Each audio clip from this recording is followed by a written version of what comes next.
Greetings, friends. I want to ask you a question. Are you forgetful? As I age out, I'm finding that it's a little more difficult at times to remember things. In fact, I make notes because I don't want to forget. And you've probably heard it said often that, a picture's worth 1,000 words. And that's true. Why? Because we relate to symbols. We see a symbol, it captures our thought, and we frame it in. A picture's worth 1,000 words. Well, there's another saying, out of sight, out of mind, right? Out of sight, out of mind. And I think growing up as a kid, my parents had a tremendous influence on me in a very good and positive and healthy way. But there were times when they were out of my sight and I kind of, did my own thing. Wayward sometimes, not in concert with their will. But when I saw my parents too often, I was reminded of perhaps what I had done was not the right thing. Why? Because we are forgetful. And think about this, out of sight, out of mind. Now, when God had brought the children of Israel through the wilderness for 40 years, first after leaving Egypt and going through the Red Sea, and then 40 years later, they come to the Jordan River, and at this time, Moses is not going to go with them. The Lord took him home. The Lord comes to Joshua, and Joshua and Caleb were the two that were surviving with the Exodus that were going to cross the Jordan River. And I want you to look at this picture of the Jordan River that I've posted for you. The Jordan River is not very wide at that part or that point where they crossed.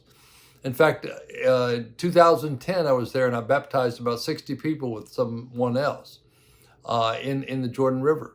And you can see in that one picture that it's not very wide there. It's about 2.5 miles, 3 miles north of the Dead Sea.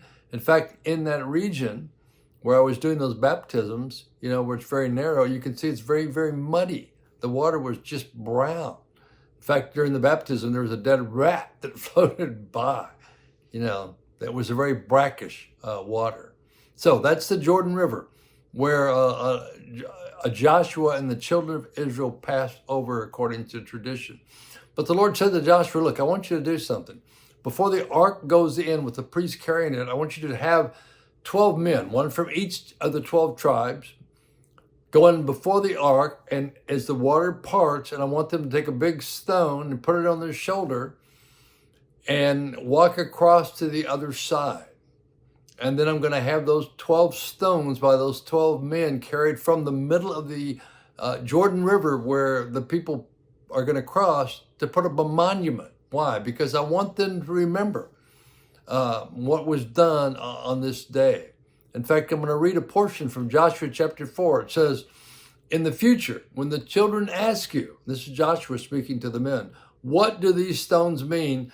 Tell them that the flow of the Jordan was cut off before the ark of the covenant of the Lord.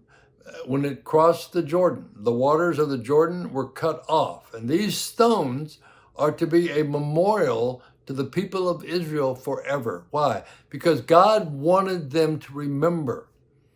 Because God knows we are a forgetful people. And sometimes we forget the things of our past that were in one way or another graced us. If you think about the country, the United States, there's many monuments and statues that remind us of our past. And we need to be mindful of where we came from and who preceded us and who did the work to frame and form things that were eventually given to us. And this was many years ago when the children of Israel crossed the Jordan River. But God knew that they would be a forgetful people, and he wanted them to put up a monument, these 12 stones, to help them remember the hand of God that not only brought them out of Egypt, but brought them into the promised land 40 years after that Exodus. So I'm sharing this with you because, look, I want you to be mindful of what God's done for you. There are symbols around you that remind you of that. One is the crucifix, the cross. Why is the cross so important to us? Because it helps us remember that Jesus Christ died on that cross as the Yom Kippur Lamb. to shed his blood to redeem us from our sin. And that anyone who comes to faith in Jesus Christ will be redeemed, saved, and God will give them the gift of everlasting life. So look, symbols are important.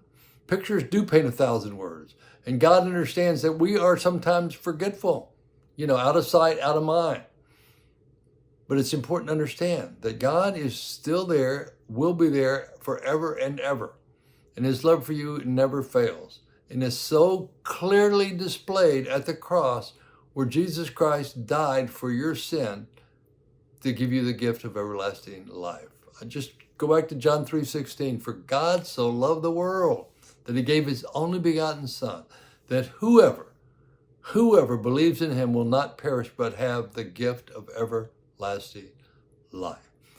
So be mindful. Don't forget the God who loves you, the God who's there for you now and will be there for you forever and ever. If you want to reach out right now, hit the comment button. I'll answer those comments. Or go to my webpage, paulteskeministries.com. Shoot me a prayer request. I answer them all the time from all over. Go to my YouTube page, Paul Teske Ministries at YouTube. On 500 teachings and growing for you. And again, if you want to follow me on my e-blast, go to my website, paulteskeministries.com, hit the subscribe button, and you can get that weekly newsletter that Rivers and I send out to a growing number of people around the world. The first 6 months of the year, we reached 77 countries out of 185. And we have the analytics to back that up. God's, and every message has Jesus Christ crucified and risen in it, because the power of God is in the gospel. When people hear that, something happens. That's why I'm doing this, to share the gospel of Jesus Christ with you and anyone who will listen. Amen. So listen, go in peace and serve the Lord. And all God's people said, amen.